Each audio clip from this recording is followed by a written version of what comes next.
ụlọ ọrụ eti na-ahazi ule eji enweta ohere agụmakwụkwọ n'ụlọ mmụta mahadum ala anyị dị iche iche Joint Admissions and Matriculation Board JAMB ewepụtago usoro ọhụrụ ga-eme ka ụmụ akwụkwọ niile sonyere n'ule Unified Tertiary Matriculation Examination UTME nke afọ abụ 2026 nwee ike nyochaa ma ziga mpụtara ule O-level ha site n'ụlọ ebe obibi ha. Usoro ọhụrụ nke ugbu a metụtara naanị results West African Examination Council WAEC nke pụtara na ọ dịghịzi mkpa ụmụ akwụkwọ iziga n'ogige Computer Based Test CBT ugboro iji mechaa usoro a.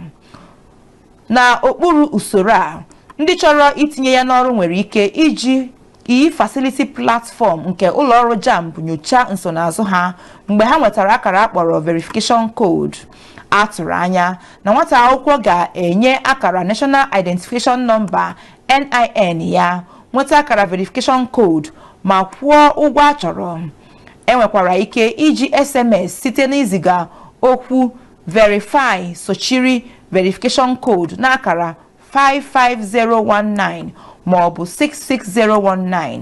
Ụlọ ọrụ JAMB kwuru na usoro ọhụrụ a ga-enye aka benata ogologo ikwu n'ahịrị ndị mmadụ n'ogige CBT, benata njehie na-esi n'itinye data n'aka mmadụ apụta, yanakwa nsogbu ndị ọzọgasị sitere na ọdịda netwọk n'ogige CBT centers gasị.